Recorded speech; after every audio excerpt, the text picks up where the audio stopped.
Hello viewers, welcome to Kovai institute of technology. நான் உங்கள் ஸ்ரீ குரு கோவை. இன்னைக்கு நம்ம பார்க்க போகிற காலேஜ் என்னன்னு சொல்லிட்டு பார்த்தீங்கன்னா எஸ்ஆர்எம் ஈஸ்வரி. எஸ்ஆர்எம் ஈஸ்வரின்னு சொல்லிட்டு வரும்போது எஸ்ஆர்எம் யூனிவர்சிட்டின்னு ஒன்று சொல்லிட்டு இருக்கு. ஓகே, எஸ்ஆர்எம் யூனிவர்சிட்டி வந்து எல்லாருக்குமே புரிஞ்சிருக்கும்.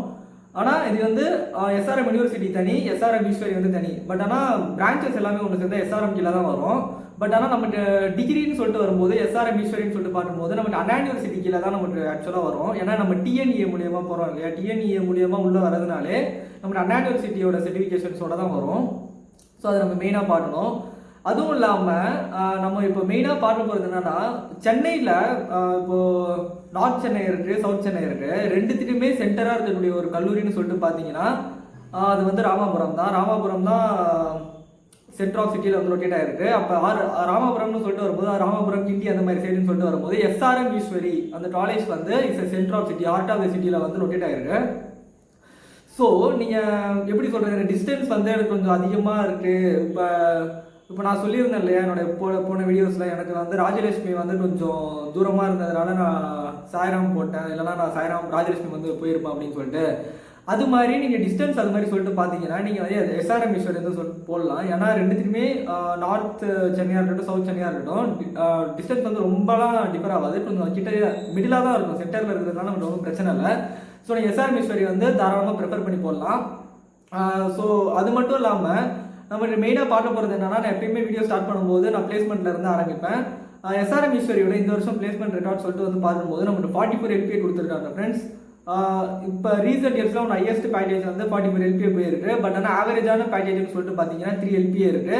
ரீசெண்ட் இயர்ஸில் மோஸ்ட்டாக வந்து 5 to 6 LPA. இப்போ லாஸ்ட் இயர் வந்து 2023-24 பார்த்தீங்கன்னா ஒரு டீசெண்டான பேக்கேஜ் வந்து கொடுத்துருந்தாங்க. 5 to 6 LPA அந்த மாதிரி ஒரு ரேஞ்சில் வந்து நமக்கு வந்து பேக்கேஜ் வந்து ப்ரொவைட் பண்ணியிருந்தாங்க.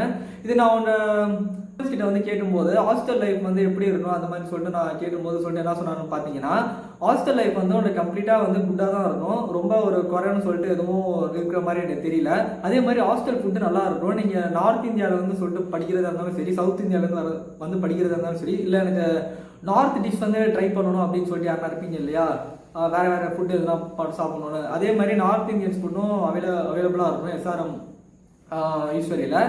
அதே மாதிரி நம்ம எஸ்ஆர்எம் யூனிவர்சிட்டி அந்த ஒரு டாப் லெவல் இருக்குது பார்த்தீங்களா, எஸ்ஆர்எம் யூனிவர்சிட்டினாலே நீங்கள் வந்து ஹையாக வச்சுருப்பீங்களா, அதே மாதிரி எஸ்ஆர்எம் யூனிவர்சிட்டி கீழே இது வந்து வரதுனால, எஸ்ஆர்எம் யூனிவர்சிட்டி கீழேன்னு சொல்லிட்டு வரும்போது எஸ்ஆர்எம் உடைய பிரான்ச் அப்படி சொல்கிறேன் ஓகேவா, எஸ்ஆர்எம் பிரான்ச்சுன்னு சொல்லிட்டு வரதுனால ஸோ நீங்கள் எதிர்பார்க்குற அந்த ஃபன் ஆக்டிவிட்டிஸ் எல்லாமே வந்து எஸ்ஆர்எம் ஈஸ்வரியில் இருக்கும். ரொம்ப லிபரலான காலேஜ் வந்து நீங்கள் கிளாஸ் வந்து பங்க் அடிச்சுக்கலாம், அதெல்லாம் ஒன்றும் இல்லை, எதுவுமே கேட்க மாட்டாங்க. கிளாஸ் வந்து எப்பயுமே ஃப்ரீயாக தான் இருக்கும். அதே மாதிரி எஸ்ஆர்எம் யூனிவர்சிட்டி கீழே எப்படி சொல்கிறது, அதான் பிரான்ச்சில் கீழே வரதுனால உங்களுக்கு வந்து ஃபேக்கல்டிஸ் எப்படி இருப்பாங்கன்னு சொல்லிட்டு பார்த்தீங்கன்னா, இப்போ இண்டஸ்ட்ரியில் ஒர்க் பண்ணுவாங்கல்ல, இப்போ எக்ஸாம்பிளுக்கு இப்போ டிகிரி முடிக்கிறாங்க, இப்போது பிஇ மெக்கானிக்கல் முடிச்சுட்டு இப்போது டிகிரி முடிச்சுட்டு அதுக்கப்புறம் ஒர்க்கிட்டு போகிறாங்க இல்லையா, ஒர்க்கிட்டு போயிட்டு ஏதோ இண்டஸ்ட்ரியில் ஏதோ டிசிஎஸ் இன்னும் ஒர்க் பண்ணிட்டு அப்புறம் திருப்பி டீச்சிங் ஃபீல்டு தராங்க பார்த்தீங்களா, அந்த மாதிரி ரெக்ரூட்டர்ஸ் பண்ணியிருக்காங்க. அதே போல் எஸ்ஆர்எம் ஈஸ்வரிலையும் ஸோ ஒன்றுக்கு வந்து வெல் ட்ரெயின்டான ஸ்டாஃப்ஸ் வந்து இருப்பாங்க.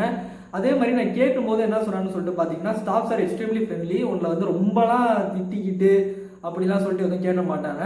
நீங்கள் வந்து ஜாலியாக இருக்கலாம் ஓகேவா. எஸ்ஆர்எம் ஈஸ்வரி பொறுத்தளவுக்கு நீங்கள் ஜாலியாக இருக்கலாம். எஸ்ஆர்எம் யூனிவர்சிட்டியை பற்றி உங்களுக்கு தெரிஞ்சிடணும்.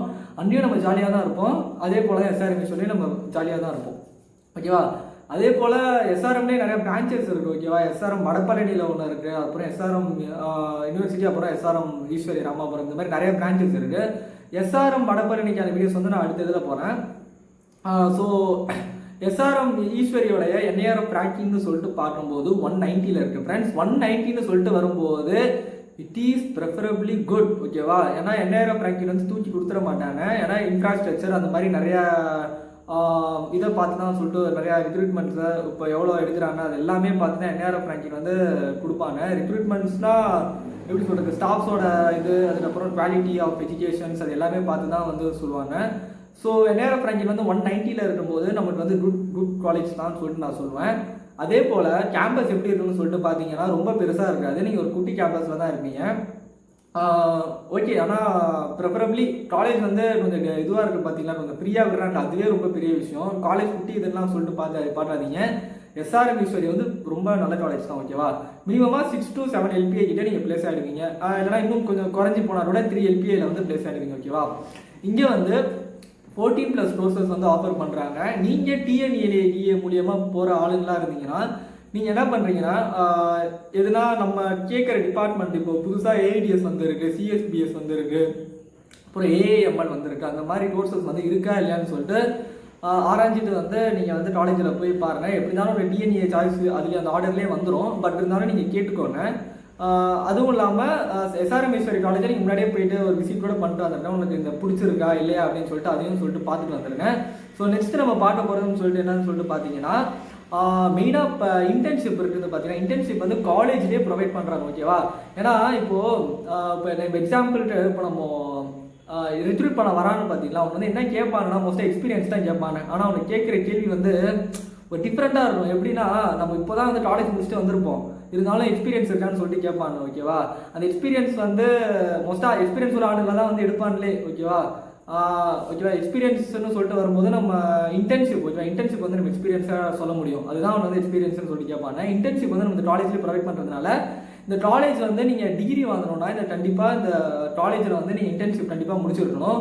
அதே போல் நீங்கள் ரியல் டைம் ப்ராஜெக்ட்டில் வந்து ஒர்க் பண்ணியிருக்கணும். ஓகேவா? அது 2 ரிக்ரூட்மெண்ட்டும் ரொம்ப முக்கியம். அதே போல் நீங்கள் செமஸ்டர் வந்து கிளியர் பண்ணணும்னா கொஞ்சம் கஷ்டம். ஓகேவா? ஏன்னா இந்த அண்ணா யூனிவர்சிட்டி இதுல வரதுனால அண்ணா யூனிவர்சிட்டி வந்து கரெக்ஷன் எப்படி இருக்குன்னே சொல்ல முடியாது. ஓகேவா? பாஸ் ஆகிறவன் ஃபெயில் ஆவான், ஃபெயில் ஆகிறவன் பாஸ் ஆவான், டாப்பாக இருக்கிறவன் லோவாக இருக்கிறவன் ஹை மார்க் வாங்குவான். அந்த மாதிரி ஒரு கரெக்ஷன்ஸ் வந்து எஸ்ஆர்எம் ஈஸ்வரியில் வந்து இருக்கும். ஓகேவா? எஸ்ஆர்எம் ஈஸ்வரியில் அண்ணா யூனிவர்சிட்டியில் வந்து இருக்கும். ஓகேவா? அதனால நீங்கள் கொஞ்சம் உங்களுக்கு பிடிச்சிருந்தா சரி ஓகே நான் படிச்சுப்பேன் பார்த்துப்பேன் அப்படின்னு சொல்லிட்டு இருந்தால் மட்டும் நீங்கள் எஸ்ஆர்எம் ஈஸ்வரியில் வந்து சேருங்க. ஸோ அவ்வளோதான் ஃப்ரெண்ட்ஸ் எஸ்ஆர்எம் ஈஸ்வரியோட ரிவ்யூ. இப்போது நான் வந்து ரேட்டிங் நான் பர்சனலாக எப்பயுமே எல்லா இதுக்கும் நான் ரேட்டிங் கொடுப்பேன். ரேட்டிங்னு சொல்லிட்டு பார்க்கும்போது ஹாஸ்டலுக்கு வந்து நான் 5-4 கொடுக்குறேன்.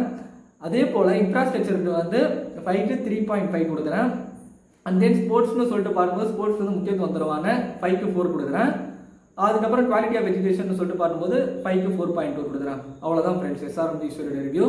நம்ம அடுத்த வீடியோவில் பண்ணாரி அம்மன் காலேஜோட ரிவ்யூ பற்றி பார்ப்போம். இந்த வீடியோ உங்களுக்கு பிடிச்சிருந்துச்சுன்னா லைக் பண்ணுங்கள், கமெண்ட் பண்ணுங்கள், அண்ட் கோவை இன்ஸ்டியூட் ஆஃப் சேனலுக்கு மறக்காமல் சப்ஸ்கிரைப் பண்ணுங்கள் ஃப்ரெண்ட்ஸ். தேங்க்யூ.